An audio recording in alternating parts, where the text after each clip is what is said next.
Part 2, Part 3, and Part 4. Now look at Part 1. Part 1. You will hear a telephone conversation between an employee of an airline company and a customer.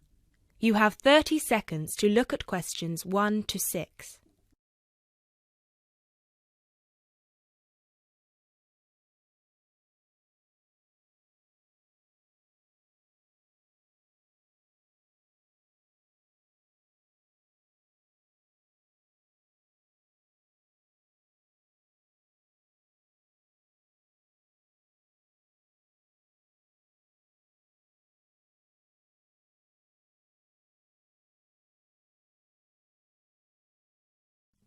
GB Airlines, this is Kyle speaking. How can I help?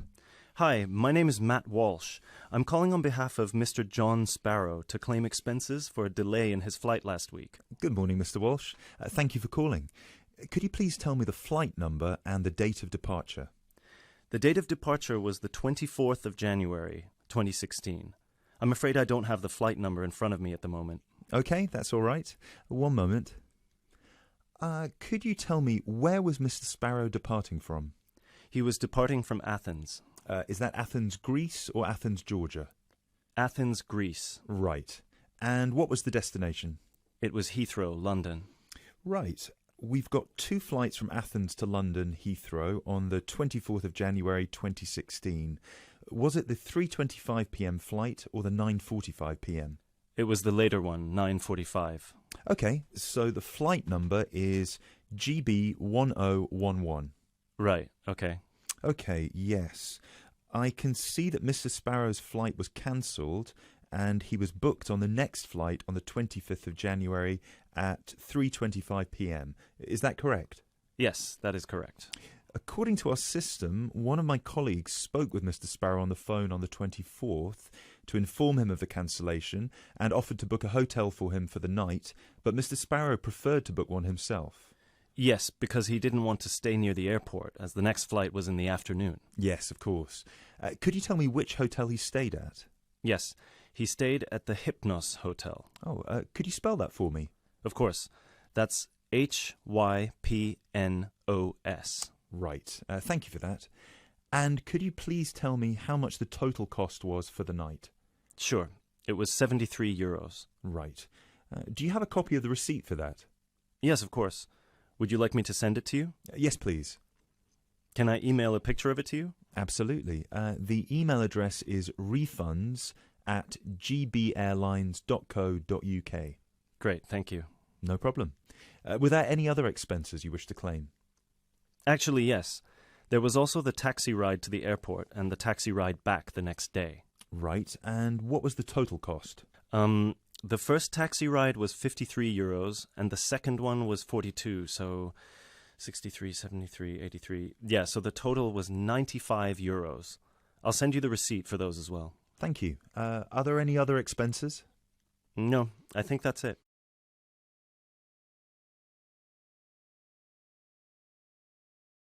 You now have 30 seconds to look at questions 7 to 10.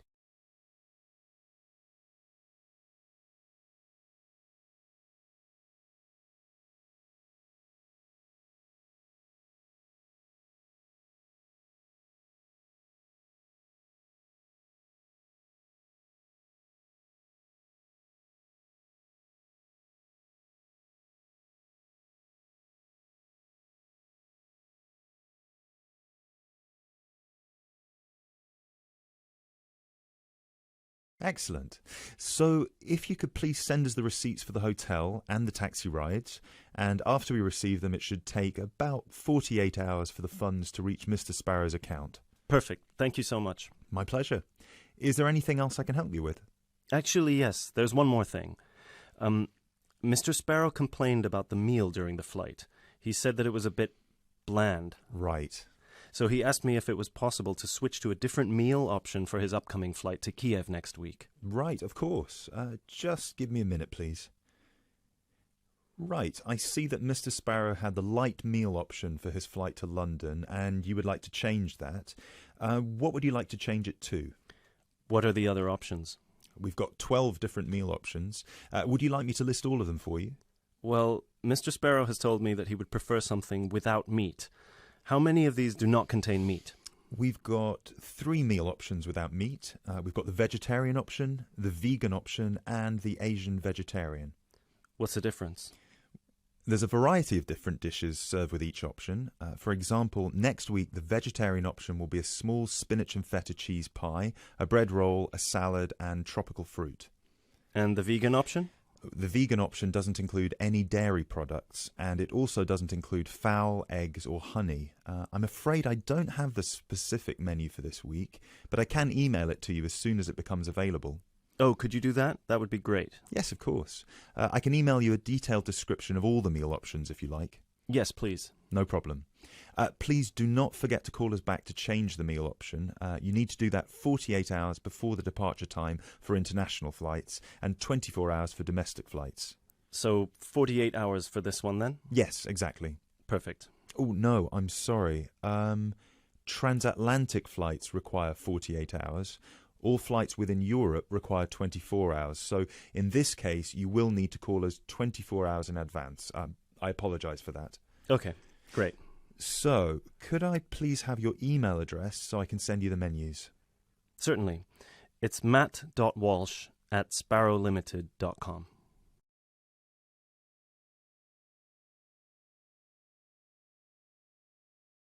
That is the end of part 1. You now have half a minute to check your answers.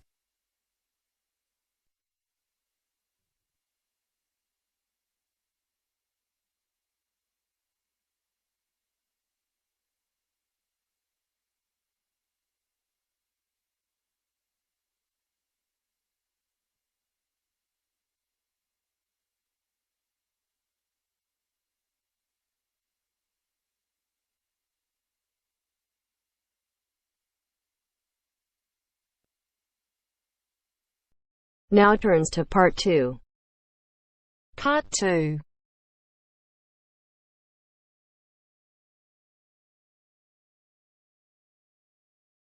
You will hear a speech given to new employees at a museum. You have 30 seconds to look at questions 11 to 13.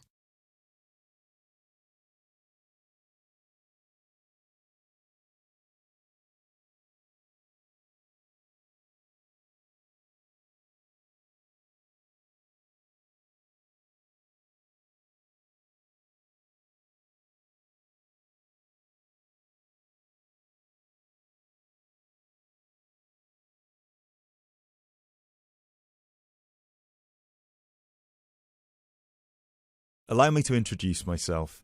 My name is Peter Myers, and on behalf of everybody here at Stevensbridge Dungeons, I would like to welcome you all to our entertainment team.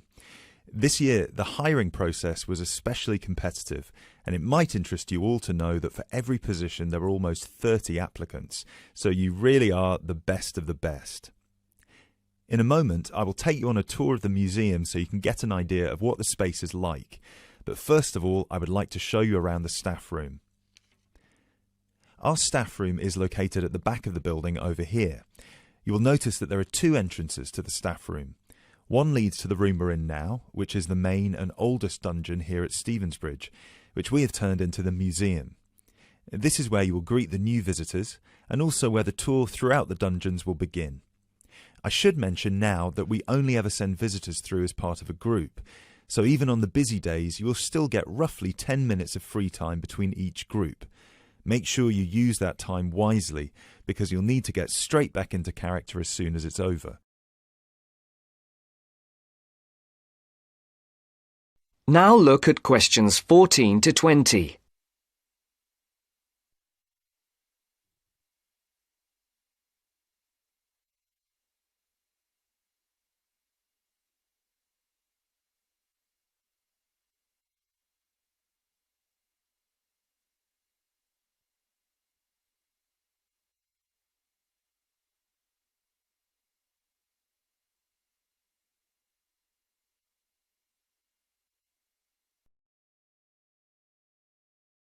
Right, follow me and I'll show you the layout of the museum. From the museum, we can pass through this door near the interactive display into the staff room. From here, you can see the steps at the far side in the opposite corner that lead outside into Berwick Street. When you arrive for a shift, it will be much easier for you all to come in the Berwick Street entrance directly down the steps to the staff room. If you come in through the main visitor entrance, it will take you longer to get past security. As you can all see, there are lockers on your right-hand side. They should be big enough for you to put your bags and coats in. You'll get given keys later that work with any of the lockers in here. Over on the other side, past the lockers, is our most exciting area. This is where our wardrobe and makeup will take place.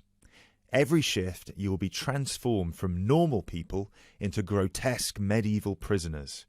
If you're lucky, you get to be the jailer, but even they rarely bathed in those days. Of course, some of you might consider yourselves method actors, but please do try to shower before your shift. We don't want to give visitors an experience that's too authentic. Now, we do have a staff shower here if you really need it. It is located next to the staff toilets, which are unisex. I hope nobody has too much of a problem with that. Unfortunately, dungeons were not really designed with comfort in mind. You can find the bathroom at the other end of the room from the makeup area. There is also another toilet for the public, concealed just to the right of the door into this room. Let's move back into the museum. We have 3 main sections down here. The first one you pass into when you leave the staff room is the museum.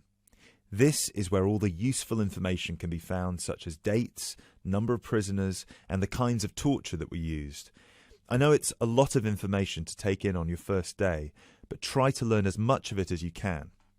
Even though you'll mostly be in character, visitors might want to ask you some questions, and it would be great if you could tell them more about the dungeons. I think it would be more interesting if visitors could learn directly from you rather than having to read about it. As you can see, on the left we have an interactive display for children, and on the right we have a photo booth. This was the original dungeon, first built in 1435. Now, let's pass through into the main dungeon that was added during the Tudor period in around 1570. You might be able to feel that the air is a lot damper and cooler here. That is because we are now beneath the River Stevens. This is primarily the room in which most of you will be working. This is where many high-profile religious figures were held, sometimes for years on end. Depending on the roles you will be playing, you can either be chained up, free to roam, or, if you're a jailer, wandering between prisoners to keep an eye on them.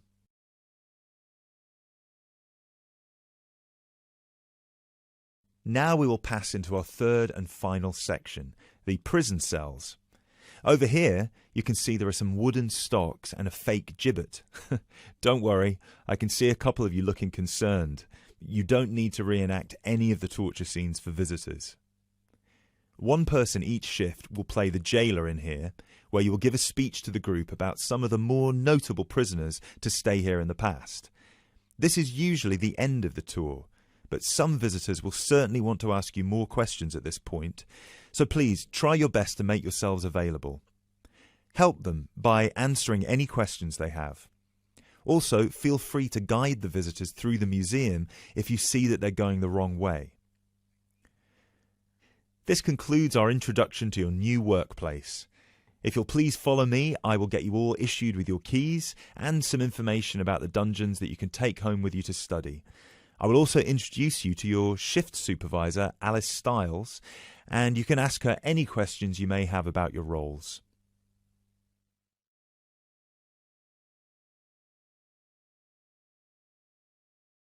That is the end of part 2. You now have half a minute to check your answers.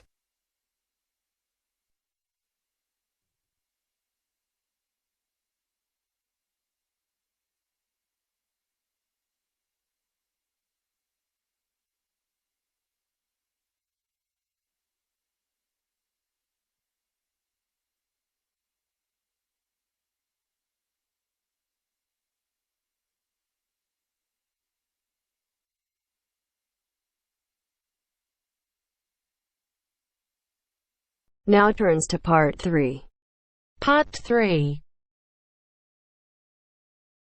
You will hear a conversation between two students who will discuss a project they're working on together. You have 30 seconds to look at questions 21 to 27.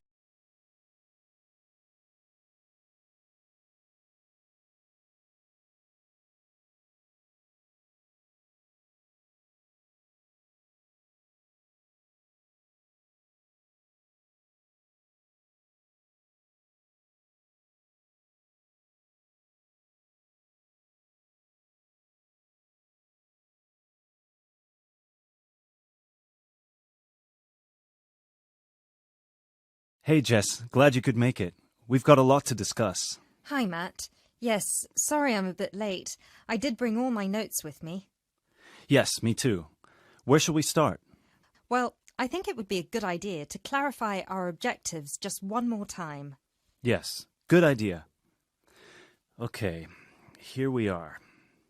We need to record, photograph, and identify the plant species in 10 1-square-meter plots.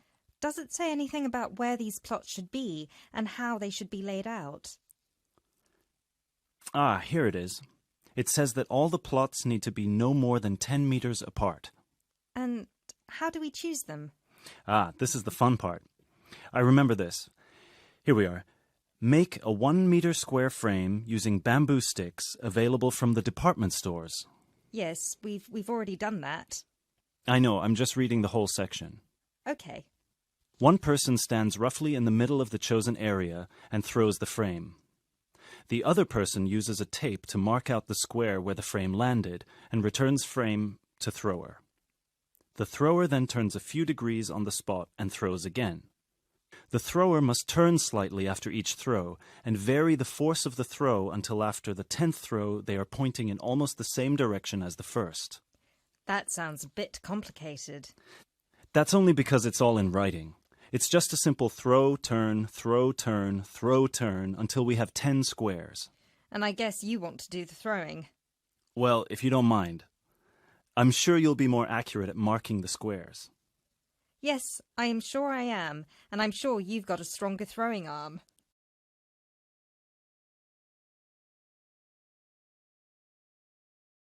You now have 30 seconds to look at questions 28 to 30.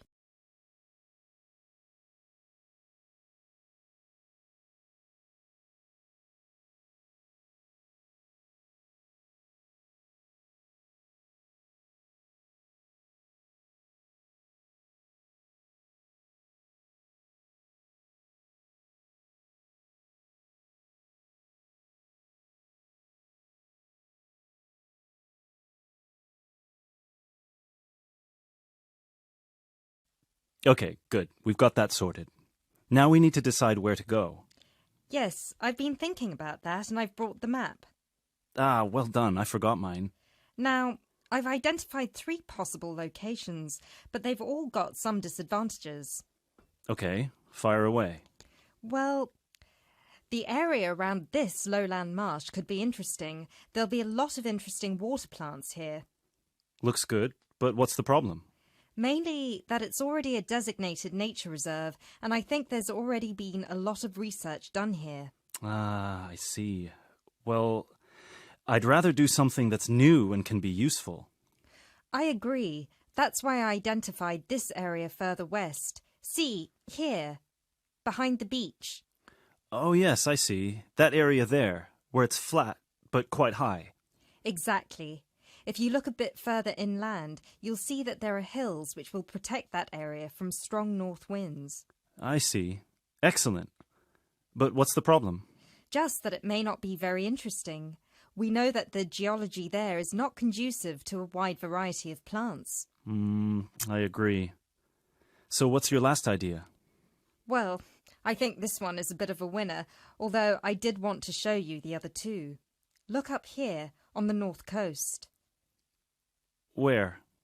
See this bay? Well, I know that there's been quite a lot of studies done here, but a bit further to the east, behind this headland. No one has ever looked at that. Well, I certainly couldn't see any studies. That is interesting. And the plant life could be a bit different because of the shelter from the wind the headland provides. Exactly. Brilliant, Jessica. That's a great idea. We'll go there. Thanks. Now all we have to decide is when is a good time. Well...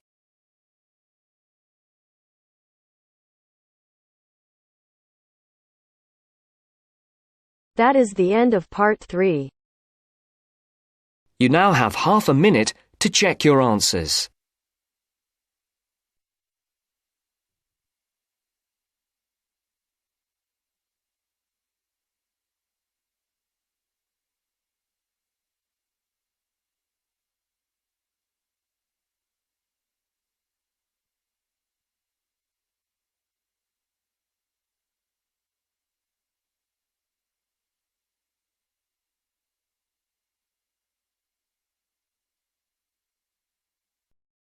Now turns to part 4.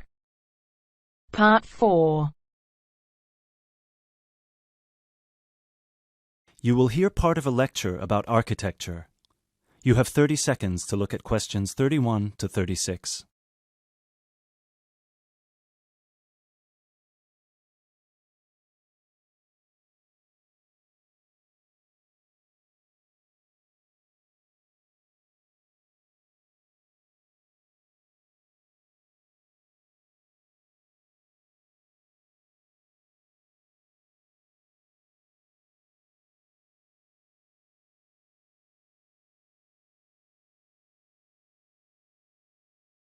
During today's seminar, we will be looking at English Gothic architecture and its origins with a specific case study of Wells Cathedral in England. The Gothic style was initially brought over to England from France. This was at a period of time in which England was ruled from France by the Normans, starting with William the Conqueror, who first defeated the English army at the Battle of Hastings on October 14th, 1066. After 1072, when some smaller rebellions in northern England had been defeated, the Normans gained complete control of the English monarchy, which they controlled until 1154. The peace that ensued in England had a large impact on many aspects of daily life. Thousands of French words entered the English language for the first time, such as beef, fruit, city, and hour. French ideas and styles, like Gothic, also began to flow across the Channel to England too, examples of which can still be seen in the architecture of many listed buildings. A listed building is one that is protected from alteration or demolition because of its historical or stylistic importance.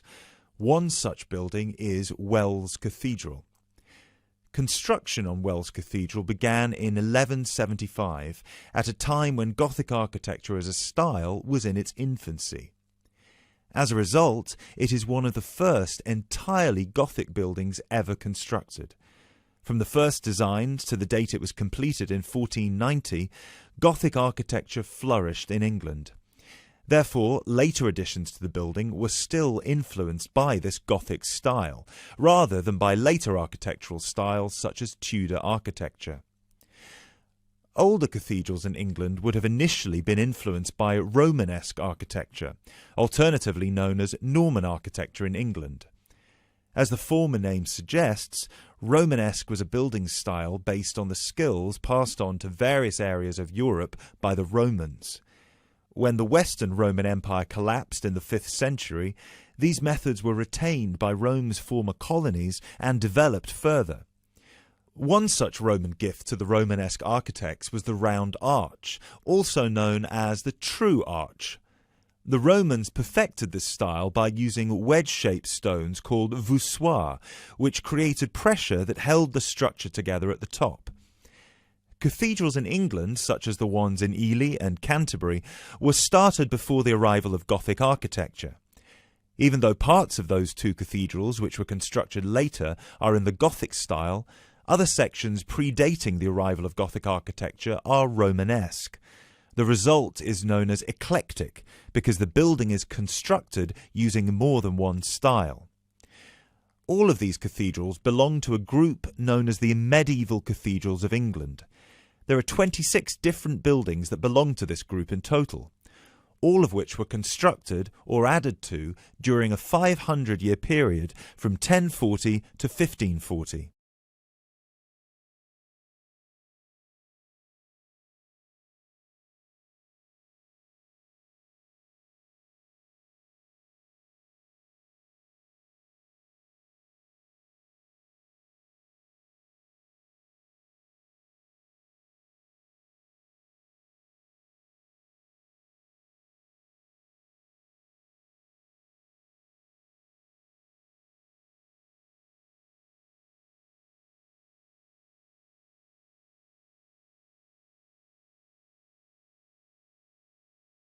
The transition from Romanesque to Gothic began in 1144 at the Abbey Church of Saint-Denis on the edge of Paris.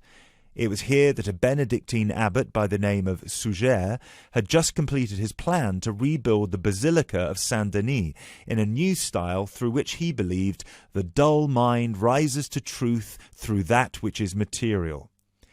This refers to one architectural feature in particular: high rib vault ceilings, which created much more space inside the cathedral and were designed to draw the attention of people up towards heaven.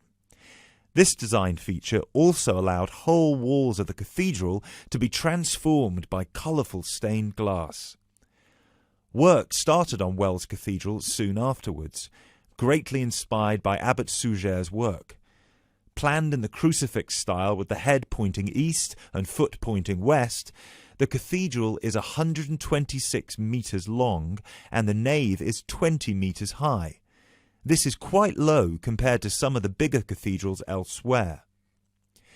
Use of tracery, lancet windows and mullions are all characteristic of English Gothic architecture. Whilst examples of all three of these architectural elements can be found at Wells, the lancet windows have no tracery at all, which was more common in early English Gothic architecture before advances were made in the use of mullions and tracery with glass. Lancet windows are tall, thin windows with a pointed arch at the top, and are so named because they resemble the weapon often carried by a soldier called a lance. Examples of these lancet windows can be seen on the west front of the cathedral, which is the most celebrated for its life-size sculptures and delicate floral carvings. Inside the pinnacle-topped gable is a sculpture of Christ the Judge. Immediately below him, sculptures of the 12 apostles peer out over the small city of Wells. Below the apostles are 9 archangels, which are half-size sculptures. At one time, all of these, along with the decorative carvings, would have been painted and gilded. However, today, all the paint has worn away and the sculptures are the colour of the oolite sedimentary stone used to construct the cathedral.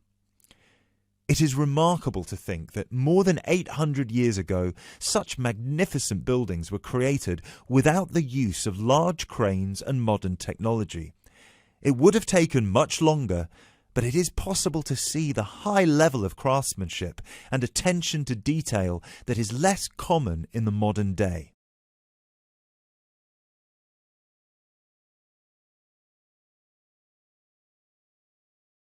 That is the end of part 4. You now have half a minute to check your answers.